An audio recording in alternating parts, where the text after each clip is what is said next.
जी sir. Complete जी। चलिए, आज का आपका लेसन है ode to autumn. Ode to autumn. ये ओड सबसे पहले होता क्या है इनको समझेंगे, उसके बाद हम जानेंगे कविता। देखिए सर, एक पोइम को लिखने की अलग अलग विधा होती है, अलग अलग टाइप, अलग अलग तरीका। कोई नेचर पर लिखता है, कोई शौक संगीत लिखता है, कोई खुशहाली पर लिखता है, कोई किसी की प्रशंसा करता है। अलग अलग टाइप से ये क्या करते हैं, कविता की रचना करते हैं। इसी टाइप में से एक टाइप है आपका क्या, ओड। ये ओड होता क्या है, एक टाइप होगा आपको हम पीछे बताए थे सोनेट, 14 लाइन की। एक हम पढ़ेंगे हेम, जब हम फायर हेम को पढ़ेंगे वहां पर होगा हेम। एक होगा बेले, ठीक है, और एक है यहां पर हमारा क्या, ओड। हम पढ़ रहे हैं क्या अभी, ओड। तो ओड क्या होता है, ओड एक प्रकार का गीत होता है। कैसा गीत, शोक गीत नहीं, प्रशंसनीय गीत, प्रशंसनीय गीत। ऐसा गीत जिसमें हम किसी पार्टिकल चीज को ले लेते हैं और उनका प्रेस करते हैं। प्रेस मतलब प्रशंसा। दो वस्तु है, एक वस्तु पहले से ही फेमस है, दूसरा को भी चाहते हम फेमस कर दे, इनको हम प्रेस करेंगे, प्रशंसा करेंगे, इनके पीछे कुछ शब्द जोड़ेंगे। भैया ये है ऐसा, तो क्या इसमें भी थोड़ी कमी है, इसमें भी तो कुछ ना कुछ है। तो इस प्रकार से जब हम गीत की रचना करेंगे तो वही क्या हो जाता है, ओड। अमिताभ बच्चन का फिल्म में एक गाना है कि जिसकी बीवी काली उसका भी बड़ा काम, सुने है ना, जिसकी बीवी मोटी उसका भी बड़ा क्या है, काम। तो वो जो काली मोटी ऐसे बोलता है, काली है तो बदसूरत हो गया, मोटी है तो बदसूरत है। लेकिन उस गीत में क्या बताया गया कि काली भी है तो उसका भी क्या है, काम, मोटी है तो उसका भी काम है, लंबी है तो उसका भी काम है। ये जो गीत की रचना होती है उन्हीं को हम कहते हैं क्या, ओड। हमारे जो कवि हैं जिन्होंने लिखा है ऑटम के बारे में, तो ऑटम का भी यहाँ पर पूरा का पूरा प्रशंसा किए। अब जहां तक ऋतु की बात करते हैं, चलिए ये ऑटम सबसे पहले है क्या, तो ऑटम का हिंदी होता है पतझड़। पतझड़ क्या होता है, एक मौसम। पतझड़ होते हैं एक मौसम। भारत में भी पतझड़ का मौसम होगा। अब ये कब आते हैं पता है आपको, नहीं। भारत में, हमारे भारत में मौसम है, सॉरी ऋतु है कितने, 6। कौन कौन, ग्रीष्म। चलिए शुरू करते हैं हम ग्रीष्म से, सब जानते हैं जून जुलाई में जबरदस्त ग्रीष्म। फिर उस ग्रीष्म के बाद क्या आता है, वर्षा। क्या आता है, वर्षा के बाद, वर्षा के बाद क्या आएगा, पतझड़। वर्षा के बाद, इसके बाद आएगा हेमंत। कौन ऋतु, हेमंत। इसके बाद आएगा आपका शीत। देखिए कितना ऋतु हो गया, एगो और कहाँ गया, जी, बसंत बहार। पतझड़ सावन, बसंत बहार। तो ग्रीष्म, वर्षा, पतझड़, हेमंत, शीत और बसंत। अभी हम लोग के यहाँ नवंबर का समय, क्या अभी शीत गिर रहा है क्या, खूब है क्या, लगभग है। तो पतझड़ का जो मौसम जो है, इसका पहचान क्या है कि ये तब शुरू होता है जब लगभग कुहासा गिरने लगते हैं। और इसी समय आप देखिएगा क्या होता है कि वृक्षों से बहुत सारे पत्ते, अभी का समय देखिएगा बहुत सारा पत्ता गिरेगा। तो हम कह सकते हैं कि पतझड़ मौसम की शुरुआत हो चुकी है। लेकिन ये जो कविता है, इनकी पृष्ठभूमि भारत नहीं है, इसकी पृष्ठभूमि कहाँ है, इंग्लैंड। तो भारत में तो 6 ऋतुएं होती है, लेकिन इंग्लैंड में 6 ऋतुएं नहीं होती। इंग्लैंड में केवल 3 ऋतुएं होती है। कितनी ऋतुएं, 3। हमारे यहाँ 6। चलिए हमारे पास ज्यादा ऑप्शन है। जानेंगे थोड़ा सा और कवि के बारे में, तो आप समझ गए ओड मतलब क्या होगा, प्रशंसा होगा, गीत होगा, किनका गीत होगा, पतझड़ का। और इनको कंपोज किए हैं, लिखे हैं जॉन कीट्स साहब। देख रहे हैं जॉन कीट्स साहब को। अब जॉन कीट्स साहब का थोड़ा सा परिचय ले लेते हैं। जहां तक बर्थ की बात है, जन्म की बात है, तो 31 अक्टूबर 1795 ईस्वी को ये जो है मुनफील्ड नामक ये गांव है, और इसके बगल में जो शहर है वो मोरगेट है। कौन सा शहर है? मोरगेट। जो शहर की अगर बात कीजिएगा तो मोरगेट, और ये गांव है मुनफील्ड, और आस पड़ोस किनका है? लंदन। लंदन बहुत बड़ा शहर है, दुनिया का सबसे बड़ा शहर है लंदन। अब अगर डाइट की बात करें तो इनकी मृत्यु 23 फरवरी 1821 ईस्वी को कहाँ हुए थे? रोम में एट एज ऑफ 26, मात्र 26 साल की आयु में हमारे कवि इस दुनिया को अलविदा कह दिए, अर्थात चल बसे। ये दुखद समाचार कह सकते हैं। क्यों कह सकते हैं? ज्यादा उम्र इनका है ही नहीं, 26 साल, एक युवा यंग का उम्र ना। हमारे हिसाब से ये लगभग कुछ नहीं किया, लेकिन 26 साल में इसने वो कारनामा करके रख दिया कि आज हम उनको यहां पढ़ रहे हैं। और हम ही नहीं, पूरा दुनिया के लोग लगभग इनको किसी न किसी रूप में पढ़ते होंगे। देखिए 26 साल में क्या किया है, 26 साल में क्या क्या किए हैं देख रहे हैं, इनकी रचना है, और क्या क्या किए हैं और भी हम जानेंगे। थोड़ा सा इनका माता पिता के बारे में जान लेते हैं। पेरेंट्स, तो पेरेंट्स कौन है? थॉमस किट और फ्रांसिस जेनी। थॉमस किट और फ्रांसिस जेनी। अब देखिए थॉमस किट जो थे इनके पिताजी एक घुड़सवार थे, बहुत सुंदर घुड़सवार। घुड़सवार समझते हैं ना, घोड़े की सवारी करने वाले। लेकिन क्या होता है कि कभी कभी जो आपका स्ट्रॉन्ग पॉइंट होता है वही आपके लिए वीक पॉइंट भी लेके आ जाता है। हुआ क्या कि इनके पिताजी घुड़सवारी करते समय 1804 ईस्वी में घोड़े से गिर पड़े, और घोड़े से गिरने के बाद इनकी क्या हो गई? मृत्यु हो गई। ओके, यहां तक क्लियर है। अब थोड़ा सा और जानते हैं हम पोइट के बारे में। तो पोइट जो है हमारे इंग्लिश रोमांटिक पोइट, इंग्लैंड का है तो इंग्लिश ही होंगे, और साथ ही साथ क्या है? Romantic poet. जो इनका एज है बिल्कुल यंगेस्ट एज है, और इस समय जो बात करेगा कैसा बात करेगा? दुख वाला बात तो करेगा नहीं, ये सारा का सारा बात अपना जवानी वाला, यंग वाला करेगा। इसलिए इनको कहा गया क्या? Romantic poet. और इसकी कविता में भी ऐसा भाव देखने को मिलेगा। आइए शौक की बात करें तो बहुत ही इंटरेस्ट था इनका क्रिकेट पर और बॉक्सिंग। इंग्लैंड है तो इंग्लैंड का राष्ट्र खेल ही क्रिकेट है, और ये क्या हो गया? बॉक्सिंग। ये दो चीज इनके प्रिय थे। अब चलते हैं थोड़ा सा इनकी मृत्यु के बारे में जान लेते हैं कि इनका देहांत हुआ कैसे। देखिए इनको एक बीमारी था, नाम जानते हैं टीबी, ट्यूबरकुलोसिस, जिसको हिंदी में कहते हैं क्षय रोग। ये होता क्या है? क्षय रोग होता क्या है?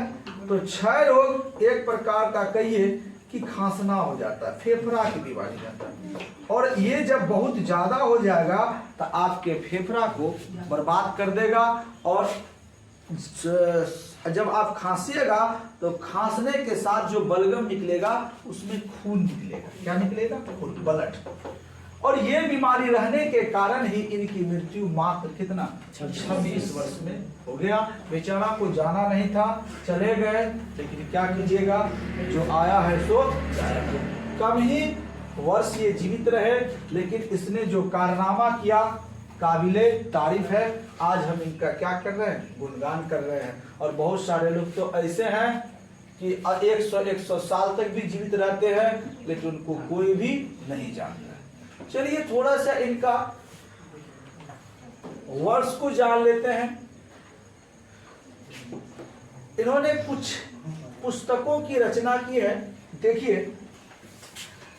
सबसे पहले 1814, ध्यान दीजिएगा, मृत्यु कब हुई है 1821, और मृत्यु से 7 साल पहले इसने अपनी पहली पुस्तक, नाम क्या है, lines in imitation of Spence, 1814 में ये किताब इनकी पहली आई इस संसार में।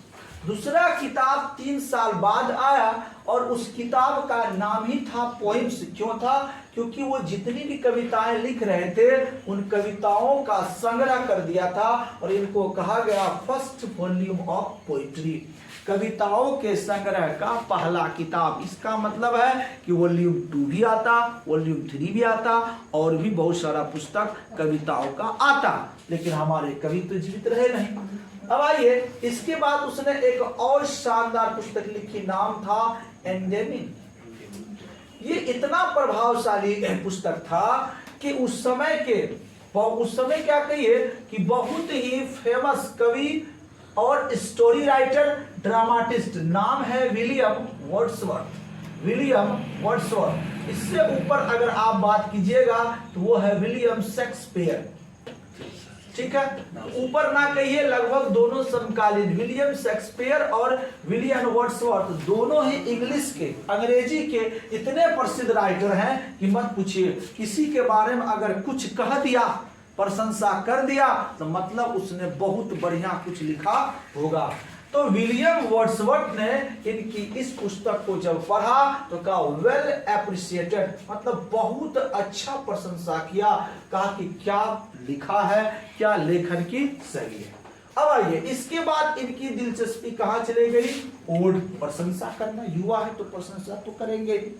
कैसे प्रशंसा करेंगे? तो प्रशंसा में इसने ओड जो लिखा है, टोटल ओड इसने 6 लिखे हैं, जिसमें से एक हम अभी पढ़ेंगे और 5 आपका यहाँ होगा। टोटल 6 है यहाँ।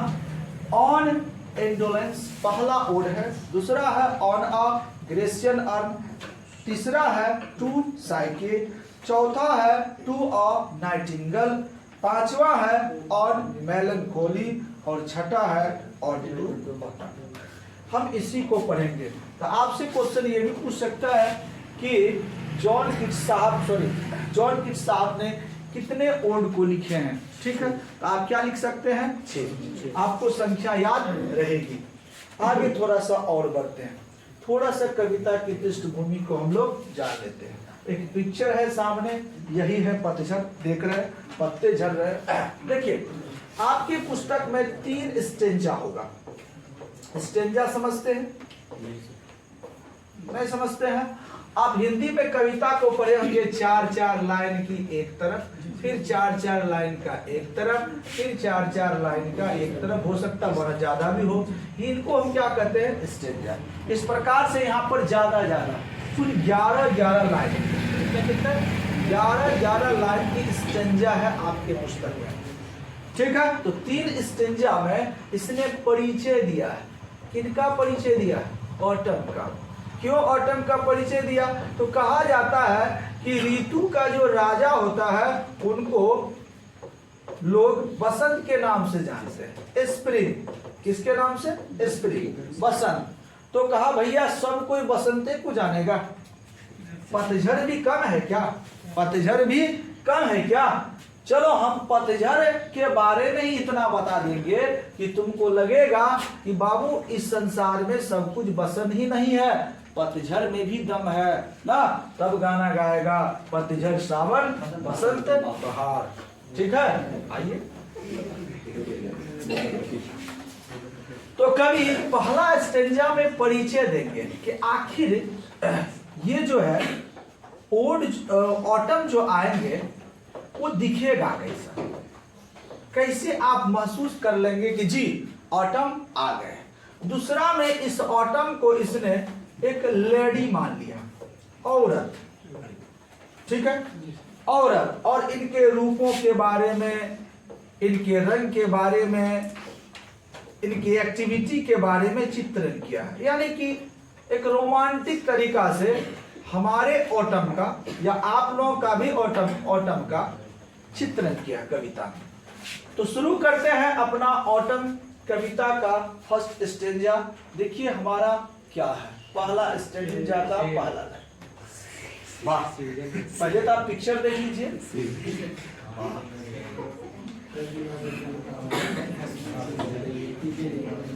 हाँ देखिए सर, क्या है, सीजन ऑफ मिस्ट एंड मेलो फ्रूटफुलनेस।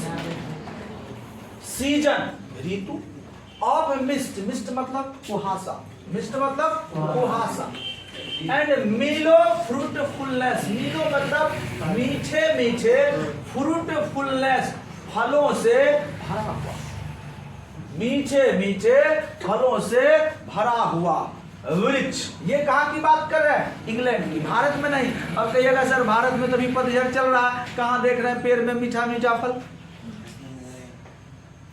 तो भारत के पृष्ठभूमि पर इसको नहीं लिखा गया, कहाँ लिखा गया है? इंग्लैंड। तो इंग्लैंड में जब कुहासा आता है तो उस समय क्या होते हैं कि पूरा वृक्ष में सुंदर सुंदर फल लग जाते हैं, और ये फल पूरी तरह से लगभग पका होता है। पका होने का मतलब है कि खट्टा फल भी आपको कैसा लगेगा? मीठा। जब ये आ जाए तो समझ जाइएगा क्या होगा? ऑटम आ गया। क्या आ गया? ऑटम, पतझड़ आ गया। बस इसको इस प्रकार से समझिए कि दो दोस्त मेला जाने वाला है, और मेला जाने के समय पहला वाला दोस्त को कहता मेला जाएगा, वो बोलेगा नहीं जाएंगे, चलो ना मजा आ जाएगा। क्या आएगा? मजा आएगा। मेला गया, मेला में दोनों दोस्त घूमा, चाट खाया, चाउमीन खाया, झूला में चढ़ा, रेलगाड़ी में चढ़ा। जब लास्ट हुआ तो फिर दूसरा वाला बोला मजा आएगा। कहाँ आया? कहाँ है मजा? बोला मजा नहीं आया। बोला कहाँ है मजा? यही तो ना मजा आएगा। आया कहाँ सामने मजा? मैं जानना चाहता हूँ मजा कौन होता है। बोला अरे बेवकूफ, तुम जो चाट खाया उस समय खुशी हुआ ना, वही तो मजा है। झूला में जब तुम घुमा तुमको खुशी हुआ ना, वही तो मजा है। बस यहाँ पर भी जान लीजिए कि ऑटम, जहां जहां कभी बताएंगे मतलब समझ जाइए वहां ऑटम है। कुहासा आ गया, ऑटम है। पेड़ में फल लद गए मीठे मीठे, ऑटम है, पतझड़ है। बस यही कवि हमारा यहाँ बताना चाहे। चलिए आगे बढ़ते हैं। तो क्या कर रहे हैं कि सीजन ऑफ मिस्ट एंड मिलो फ्रूटफुलनेस, ये ऋतु जो है कुहासों का है और मीठे मीठे फूलों से लदे हुए वृक्षों का है। क्लोज बोसम फ्रेंड ऑफ मैच्योरिंग सन, कहता है ये जो मौसम है, ये जो मौसम, ये जो पतझड़ को देख रहे हैं, ये क्लोज मौसम है। क्लोज मतलब बिल्कुल ही नजदीकी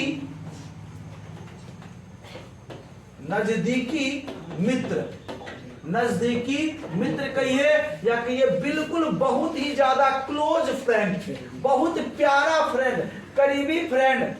कोई भी छोटा से छोटा बात होगा तो दोनों उस बात को एक दूसरे में क्या करेंगे? शेयर करेंगे। कहता है ये जो ऑटम है, ये सन का, किनका? मैच्योरिंग सन का।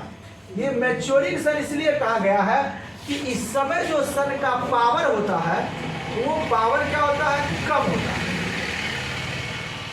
सन का पावर अगर आपको देखना है तो जून और जुलाई में देखिए, पावरफुल सन, उससे पावरफुल सन पूरा साल में कभी नहीं होता। मतलब कहिए परिपक्व है बाबू, सूरज अभी है, अभी हिम्मत है तुमको 5 घंटा धूप में खड़ा होकर दिखा दो। लेकिन जब वही ठंडा आता है तो ठंडा के समय क्या होता है? जब सूरज उगता है तो लोग उस सूरज की रोशनी में नहाने के लिए व्याकुल हो जाते हैं, क्योंकि वहां का जो सूरज का रोशनी होता है वो भी मैच्योर हो रहा है, अभी परिपक्व नहीं हुआ, बिल्कुल ताजा है, और वो हमको क्या लग रहा है? अच्छा लग रहा है। तो दोनों क्या है?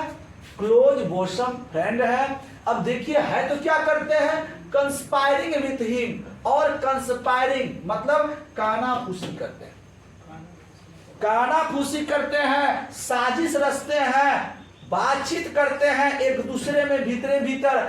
हाउ, कैसे टू लोड एंड ब्लेस, कैसे लोड मतलब भार दिया जाए, मतलब बहुत ज्यादा से ज्यादा संख्या में फलों फूलों सब्जियों से वृक्षों को क्या किया जाए? भर दिया जाए। और ब्लेस मतलब तो ऐसे कहिएगा आशीर्वाद। जब भी किसी को आशीर्वाद देंगे, सदा खुश रहो, तुम एग्जाम में पास हो, तुम्हें धन हो, उसमें क्या होगा? वो उसके पास जो भी कुछ होगा वो बढ़ेगा या घटेगा? बढ़ेगा। तो यहाँ पर ब्लेस का सीधा अर्थ क्या हुआ? बढ़ना।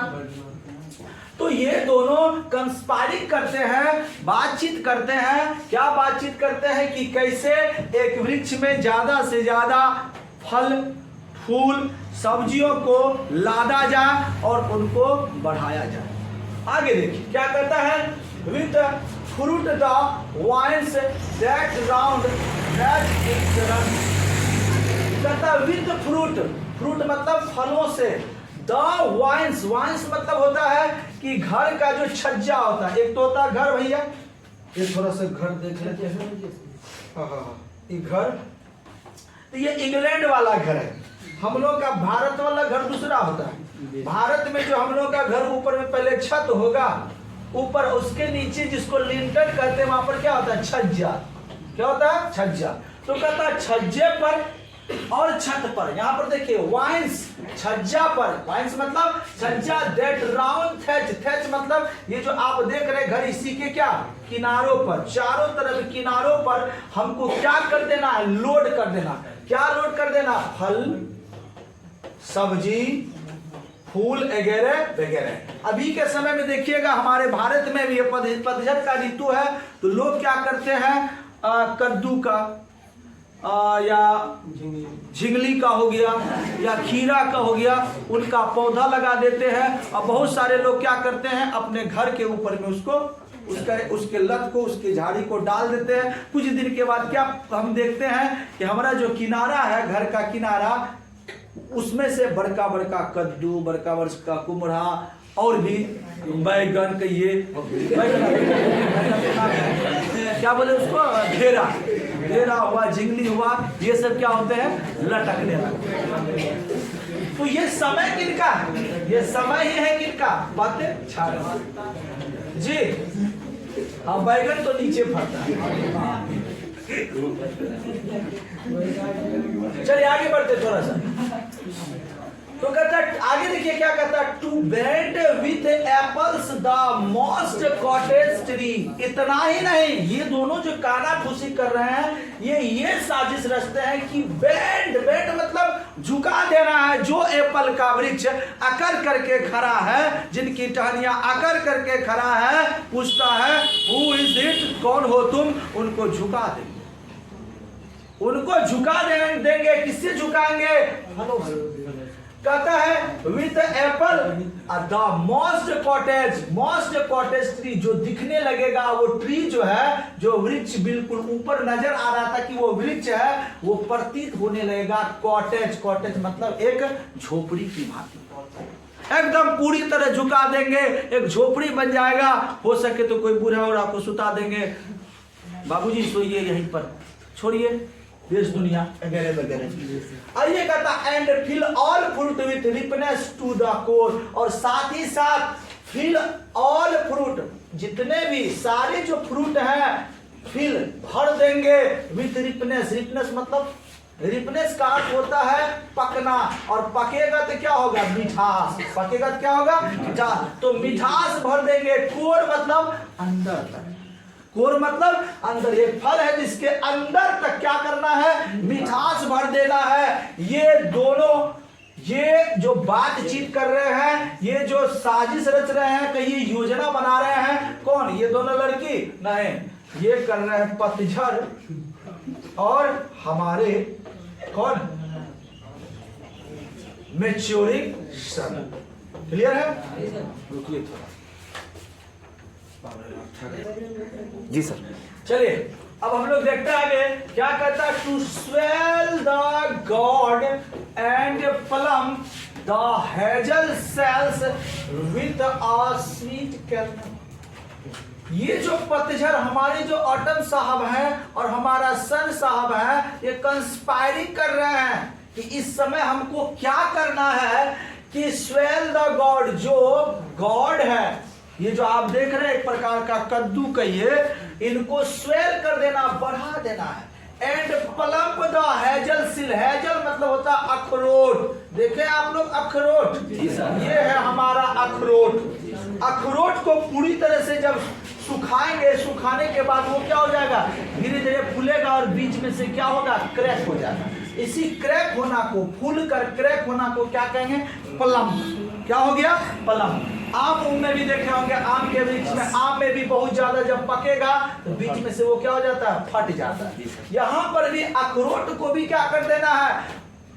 पलंप कर देना है विद अ स्वीट कर्नल। जब उसके अंदर जो बीज निकलेगा, ये बीज निकलेगा, उनका स्वाद कैसा होगा? मीठा होगा, मिठास भर देना। अर्थात जब भी ऐसा आपको कुछ देखने को मिलेगा, मतलब समझ जाइए ये कोई और मौसम नहीं है। कौन है? पतझड़। कवि बस यही बताना चाह रहे हैं। चलिए आगे करता है। इतना ही नहीं, to set budding more, to set budding. Budding मतलब क्या होता है? कलियां। बडिंग मतलब कलियां। किनको कहेंगे कलियां?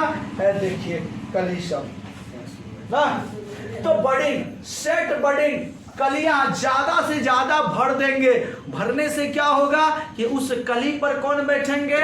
मधुमक्खी। और जितना ज्यादा कलियां रहेंगे उतना ज्यादा मधुमक्खी को उनसे रस चूसने को मिलेगा। और उन रसों को वो कहां जमा करेंगे? तो कहते हैं कि until they think warm day will never cease for summer has overbrimmed their clammy seal। होगा क्या कि पतझड़ के बाद, ध्यान दीजिएगा सर, पतझड़ के बाद, ऑटम के बाद वहां पर जो सीजन आएगा वो सीजन होगा कौन सा? समर। कौन सा सीजन होगा? समर। हमारे यहाँ पतझड़ के बाद कौन सा सीजन आएगा?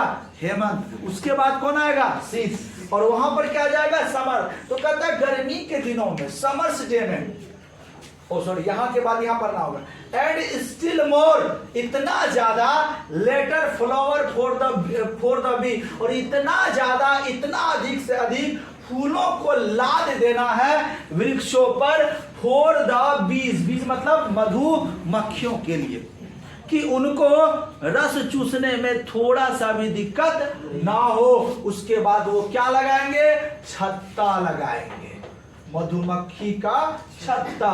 कहता है until they think warm days will never cease। और जब वो छत्ता लगाएंगे, छत्ता कैसा होगा? इसी तरह का छेद होगा, देखे ना? तो इस छेद को हम कहते हैं क्लेमी सेल। क्या कहते हैं? क्लेमी। क्लेमी मतलब होता है तेल। क्या होता है? तेल। और सेल मतलब आप जानते हैं छोटा छोटा छिद्र। तो जब आप मधुमक्खी की छत्ता को देखिएगा तो रस निकलने के बाद उसमें मोम जैसा होगा, उसको मसलिएगा तो वो चिकना हो जाता, तेल जैसा नजर आएगा। तो यहां कह रहे हैं कि अंटिल, क्या हुआ? चलो, तो until they think warm day, warm मतलब क्या होता है? गर्मी के दिनों तक, गर्मी के दिनों तक, never cease, ना सूखे। क्या नहीं सूखे? for summer has over, गर्मी बीत जाने के बाद, ग्रीष्म ऋतु बीत जाने के बाद भी, brimmed their clammy cell, जो उनके द्वारा क्लेमी सेल बना रहेगा वो brimmed, ना सूखे, भरा का भरा रहेगा।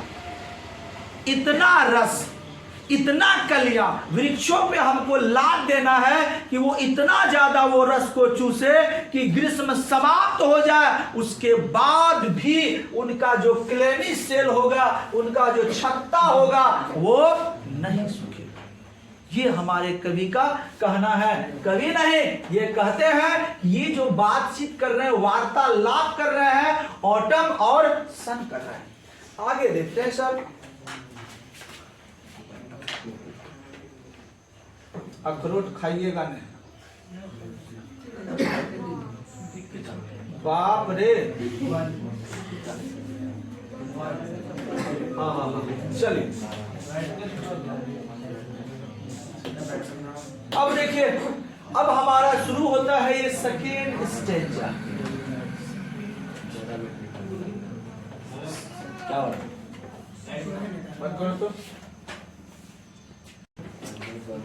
तो सेकेंड स्टेंजा में क्या कह रहे हैं? सेकेंड स्टेंजा में अब कवि पूरी तरह से हमारे ऑटम को एक औरत का रूप दे देते हैं। औरत का रूप। पहला स्टेंजा में ये बता रहे थे कि जब ऑटम आएंगे तो समझ जाइए वो क्या क्या करेंगे। वो सूरज के साथ कंस्पायरिंग करेंगे, बातचीत करेंगे, योजना बनाएंगे और योजना बनाने के साथ हल्ला फल्ला चीज आपको देखने को मिलेगा। मतलब समझ जाइए क्या है, ऑटम है। उसके बाद क्या होगा कि सेकेंड स्टेंजा में कवि ये बताना चाह रहे हैं कि तुमको किसने नहीं देखा। देखो यहाँ पर कवि इनको एक औरत का भी रूप दे दिया। देखिए क्या कहता है कि तुमको हु हैथ, हैथ मतलब हैज, बताए थे sweetest love do not go में कि ये ओल्ड इंग्लिश है। Who hath not seen thee मतलब you, who has not seen you, तुमको किसने नहीं देखा। Who has not seen you, तुमको किसने नहीं देखा है। ऑफेन एमिड दे मतलब योर स्टोर, स्टोर मतलब यहां गोदाम, स्टोर का मतलब यहां गोदाम है। कहता है ऑफेन अक्सर एमिड तुम मिल जाती हो, कहां, गोदामों में, अक्सर तुम मिल जाती हो गोदामों में। क्या गोदाम में क्या कहीं दिखाई दे रहा है?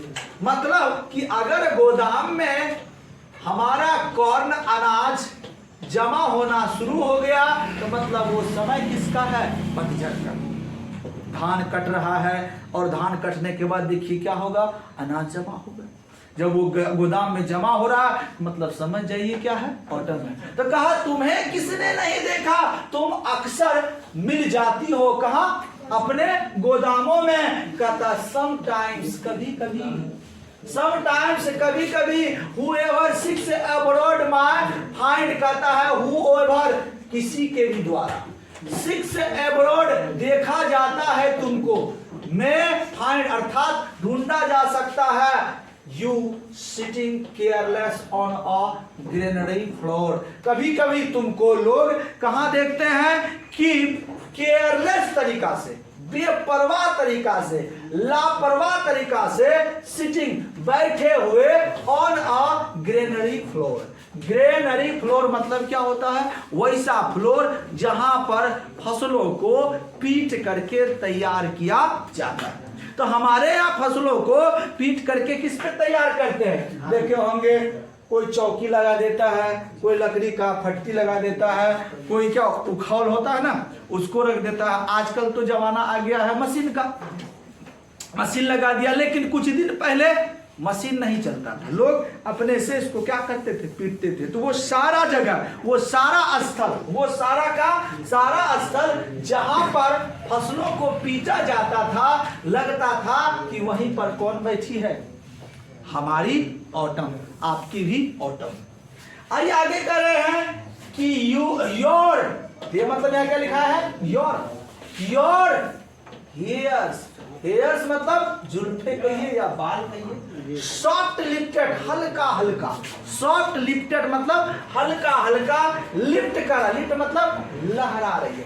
By the winnowing wind, winnowing किसको कहेंगे, विनोइंग किसको कहेंगे। तो देखिए सर, जब कोई लोग, बहुत सारा लोग फसल तैयारी करते हैं तो उसमें से सूप में उठा करके ऊपर से उसको क्या करते हैं, डालते हैं और एक तरफ हवा बहती है और उनका जो कचरा है, उनका जो भूसा है दूसरी तरफ क्या होता है, निकल जाता है। तो जो भूसा हल्का हल्का निकल रहा है, कभी उस भूसा को, वो हल्का हल्का जो कचरा है उनको क्या कर रहे हैं, ये तुम्हारी जुल्फे हैं और ऐसा लग रहा है वो लिफ्ट कर रही है, हिल रही है। तो इसलिए कभी कह रहे हैं कि किसने नहीं तुमको देखा, तुम कहां कहां पाए जाते हो दुनिया को मालूम नहीं है। तुम कभी गोदाम में पाए जाते हो, कहीं तुम ग्रेनरी फ्लोर पर पाए जाते हो, कहीं बेपरवाह अवस्था में पाए जाते हो और ऐसा लगता है तुम्हारा जुल्फे जो है धीरे धीरे लहरा रही है। ठीक है, विनोइंग वाइंड, वो वाली हवा, कौन वाली हवा, जो ओसाई, इसको हम लोग क्या कहते हैं, ओसाई। आगे बढ़ते हैं सर थोड़ा सा। और an half reaped furrow sound और sleep dozed with the fume of poppies while you hook. इतना ही नहीं, कहता है या तो तुम और आ हाफ रिफ्ट, आधा कटा हुआ, देख रहे आधा कटा हुआ, थोड़ा सा काट दिया है, इधर बचा हुआ, ऐसा प्रतीत होता है कि कभी कभी तुम आधे कटे हुए हाफ रिप्ड फोरो, फोरो किसको कहते हैं? जो काटते हैं, काटने के बाद जो रखते हैं उसको कहते हैं पत्थर। हम लोग वही कहते हैं, धान काट दिए उसको क्या कह दिए? पत्थर। तो जो फोरो है उसी पर क्या स्लिप करते हुए, सोते हुए, देख रहे, नजर आ रहा, नजर आ रहा, उसी के बीच सोते हुए तुम प्रतीत होती हो, सोते हुए। और ऐसा लगता है drowse with the fume of poppies while you, तुम बेहोश हो गई, तुमको नशा आ गया। ड्रॉज मतलब नशा आ गया, विद द फ्यूम, फ्यूम मतलब गंध से, ऑफ पॉपीज, पॉपीज क्या होता है? अफीम का पौधा। पॉपीज क्या होता है? अफीम का पौधा। देखा अफीम का पौधा, वो जो पौधा, ये पौधा अफीम का पौधा, अफीम के पौधों की गंध से उनको सूंघ करके तुम नशा में बेहोश होकर पत्थरों के बीच, फलों के बीच कैसी नजर आती हो? सोई हुई नजर आती हो। ओके,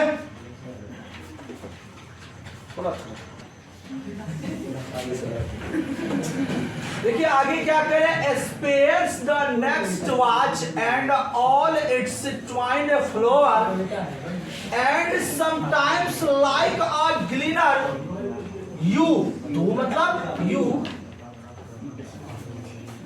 जस्ट कीप स्टडी, फिर यहाँ यू, दे मतलब you laden head across a brook और by a cider press with patient look. कभी कह रहे हैं कि स्पेयर्स, स्पेयर्स मतलब बिखरा हुआ, स्पेयर्स मतलब बिखरा हुआ।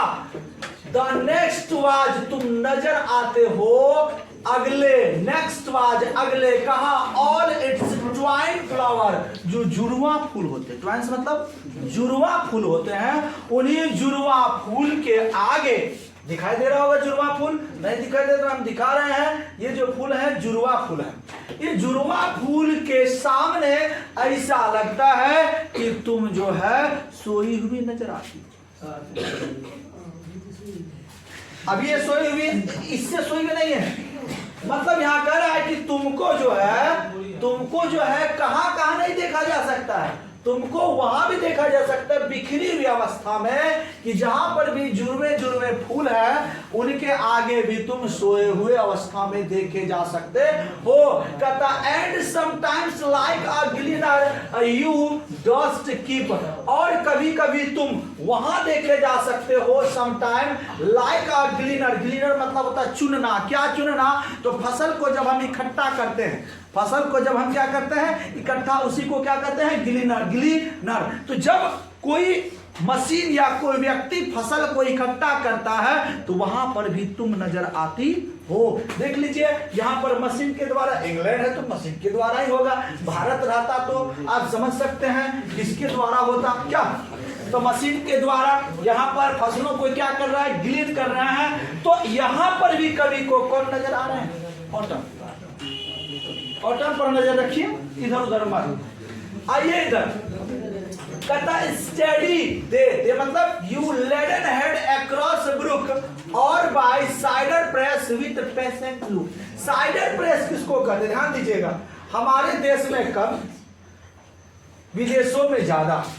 ये है साइडर प्रेस। इसमें क्या होता है? सेब को काट उठ के डाल दिया जाता है और इसके बाद इसको क्या किया जाता है? घुमाया जाता है। घुमाने के बाद इससे क्या निकलता है? रस निकलता है। ऐसे विदेशों में इसका मुख्य काम है शराब बनाना। क्या बनाना? शराब बनाना। तो आप सुने होंगे फलों से बनने वाला शराब, फलों से बनने वाला शराब, उसी को हम कहते हैं विदेशी शराब, उसी को कहते हैं अंग्रेजी शराब। लिखे होंगे, देखे होंगे शराब की दुकानों में अंग्रेजी शराब की दुकान, क्या लिखा होता है? अंग्रेजी शराब की दुकान। बिहार में तो है ही नहीं, क्या लिखा होगा? जाइएगा दिल्ली उल्ली तो वहां लिखा होगा। पागल सब जो मन सो बात मत बोलो, ठीक है? हाँ, स्पेस, हाँ कहां तक होते हैं? तो स्टडी दे मतलब you laden head across a brook, तुम जो है अपने हेड को इस प्रकार से कभी ब्रुक करती हो, मतलब हिलाती हो। क्या करती हो? हिलाती हो।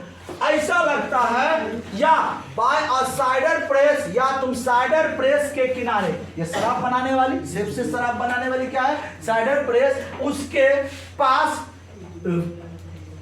विथ पेशेंट लुक, एक रोगी की अवस्था में तुम नजर आते हो। रोगी कैसा, सुस्त होगा, तो सुस्त मतलब कि इनका इस सेब का रस पी लिया होगा, मतलब कहिए, कहने का मतलब वो शराब ही पिया होगा, और शराब पीने के बाद वो कभी सर को इसे उठाता है, कभी इसे बैठाता है, और कभी वो सोई अवस्था में रहती है। इस प्रकार से नजर आते हैं कवि को कौन, ऑटम। ये समय ही उस प्रकार का। देखिए यहाँ पर हमारी ऑटम को ऐसे है फोटो, समझाने के लिए हम आपके सामने एक फोटो लगा है। अब हम आगे थर्ड स्टेज, तो हमने पहला में क्या देखा कि ऑटम जब आएंगे तो वो सूरज के साथ क्या क्या करेंगे, क्या उसके आने का संकेत होगा। उसके बाद जब वो आ जाएगा तो कहां कहां किस किस रूप में वो देखने को मिलेंगी सेकंड स्टेंजा में। और थर्ड स्टेंजा में हम लोग देखते हैं उसके रूप रंग का के बारे में, उनके लिए भी एक सॉन्ग बना है उनके बारे में। और इनको देख करके, ये अगर सुंदर है तो इनको देख करके जो भिन्न भिन्न प्रकार के जीव है उनके अंदर भी कुछ न कुछ होता है, क्या जैसे कुछ कुछ होता है। तो आइए, where are the song of spring, कवि कहते हैं वेयर आर द, कहाँ है, सॉन्ग ऑफ स्प्रिंग, बसंत का गीत, कहाँ है बसंत का गीत। झूठो लोग कहता है बसंत जो है ऋतुओं का राजा, कहाँ है बसंत का गीत, कहाँ हम देख रहे हैं, वेयर आर दे, कहाँ है, क्या इससे कम है, कम नहीं इससे ज्यादा है। किन किन रूपों में हमारी पतझड़ मिलती है, खेतों में, खलिहानों में, साइडर प्रेस के बगल में, लदे हुए कद्दुओं में, फलों में, सब्जियों में, कहाँ है बसंत। झूठ मूठ का बसंत के पीछे पड़े हो, पढ़ना है तो पतझड़ के पीछे पड़ो। कहता है think not of them, you यहाँ दो hast, you hast music too while bed cloud bloom the soft day. कहता है थिंक, सोचो नहीं ऑफ देम, उनके बारे में, किनके बारे में, बसंत के बारे में, स्प्रिंग के बारे में मत सोचो कि उनका भी कोई गीत है, उससे बेहतर गीत यहाँ है। और इनको देखने के बाद तरह तरह से जीव गुनगुनाएंगे, इनका भी एक अलग गीत होगा। देखिए कहता है you has music too while, इनका भी म्यूजिक कम नहीं है, बसंत से भी ये कम नहीं है। कहता bed clouds gloom the soft dang day, कहता जब पतझड़ में बेड मतलब होता है, बेड मतलब घना बादल, वो घना बादल कैसे होगा, टुकड़ों टुकड़ों में, तो घना होगा थोड़ा सा, वो क्या होगा, टुकड़ों टुकड़ों, जिसको हम लोग कहते हैं कि अगर आकाश में बादल का टुकड़ा हो जाता तो बोलते हैं बादल का बच्चा है ना। ये बादल का जो टुकड़ा है, छोटा छोटा टुकड़ा, ये ब्लूम करने लगता है, क्या करने लगता है, ब्लूम, चमकने लगता है। देखिए छोटा छोटा टुकड़ा आपको नजर आ रहा होगा, थोड़ा थोड़ा, ये बादल का छोटा छोटा टुकड़ा, ये सूरज की रोशनी से क्या कर रहा है, ब्लूम कर रहे हैं, चमक रहे हैं, ठीक है। सॉफ्ट डेइंग डे, जब ये दिन ढलने लगेगा, प्रकाश की रोशनी क्या होने लगेगी, कम होने लगेगी, उस समय ये क्या होगा, चमकेगा। And touch the stubble plain with rosy hue, और साथ ही साथ जब ये गुलाबी रंग लेते हुए टच करेंगे, संपर्क करेंगे स्टबल प्लेन्स, जो हमारे खेत खलियान है, प्लेन जमीन है, उनको जब ये टच करेंगे तो वाजिब सी बात है, वो समय कौन सा होगा, सूर्यास्त का समय होगा। जब वो डूबेगा तो वो सारा का सारा नजारा कैसा हो जाएगा, गुलाबी हो जाएगा, रोजी हो जाएगा। तो क्या होगा, then in a wailful choir the small let mourn, कहता है वेलफुल चेयर, जो छोटे छोटे जो जीव है च्वायर करने लगेंगे, च्वायर मतलब चिल्लाने लगेंगे,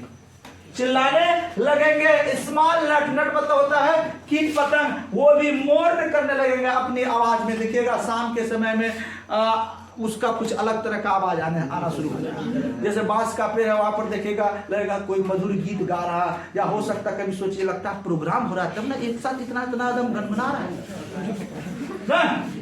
कहता एमोंग द रिवर, इतना ही नहीं, सेलो जो ये अभिबाल पक्षी, among the river sallow borne off, ये अभिबाल पक्षी भी ये ढलते समय, ये दृश्य को देखते समय, पतझड़ के इस दृश्य को, इस सुंदर दृश्य को देखकर क्या करने लगते हैं? गाने लगते हैं, चिल्लाने लगते हैं, देखो ये पतझड़ है। इनका भी एक अपना म्यूजिक है। कहता और sinking as the wind lives और डाई, और उस समय जो हवाएं हैं, सिंकिंग हवाएं भी जो हल्की फुल्की वो बहती है, वो भी लगता है वो जीवित हो रही है। और क्या हो रही है? जीवित हो रही है या मृत, मतलब उठ रही है और क्या कर रही है? बैठ रही है। उठ रही और बैठ रही, और वो उस गीत को और मधुर मनोरम बना देती है। ये है हमारा ऑटम का म्यूजिक। चलिए अंतिम स्ट्रेंजा, बस थोड़ा सा है जी, इतना ही नहीं, जब वो समय आएगा तो कहता full grown lambs loud bleat from hilly bourn, शाम का समय जब होगा तो बकरियां, लैम्प्स मतलब होता है मेमना, मेमना क्या होता है? बकरी का बच्चा कहिए, भेड़ का बच्चा, ये भी क्या करने लगेगी? फुल ग्राउंड ऊंची आवाज में लैम्प्स जो है लाउड करेगी, मैं देखें एक साथ जाएगा। गाय बैल भी देखिएगा, गाय बैल भी उस समय कहाँ जाएंगे? घर जाएंगे, रास्ते में आवाज होता जाएगा, और वो जो आवाज है हिलीबर्न ऐसा लगेगा, सॉरी, वो जो आवाज है पहाड़ों के पीछे से जब आएगा तो वो भी तो ऑटम का संगीत है। वो संगीत भी कम है क्या? क्या बात है, इसका ऐसा संगीत है कि बकरी भी गाती है, मवेशी भी गाते हैं, कीट भी गाते हैं, अभिबाल भी गाते हैं, और लोग पड़े हैं बसंत के पीछे। आइए आगे बढ़ते हैं। हैज क्रिकेट सिंग, क्रिकेट मतलब होता है भंग, क्या होता है? इसको कहता है झिंगूर। क्रिकेट मतलब होता है झिंगूर, झिंगूर ये भी कीट होता है, ठीक है। क्रिकेट आप लोग देखेंगे हरा हरा टिड्डी जैसा ना होता है, वही तो क्रिकेट है। तो ये क्रिकेट भी जो है सिंग करने लगता है। Now with treble soft there the red breast whistlers from a garden cropped and gathering shallows twittering in the sky। कहता आकाशों में ट्विटरिंग मतलब बकबकाना, ट्वीट करना, चोचियाना, सेलोस मतलब अभिवाल। कहता है गार्डन, गार्डन में क्या विसल करता है?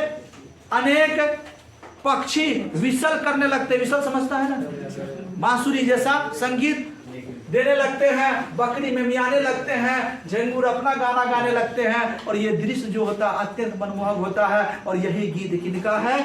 ऑटम का है। और ये कोई बनावटी गीत नहीं है, इट इज अ नेचुरल गीत, यह एक प्राकृतिक गीत है। बसंत का गीत तो हम बनाते हैं, क्या हमारी ऑटम किसी से कम है? बस दैट्स ऑल। जबरदस्त।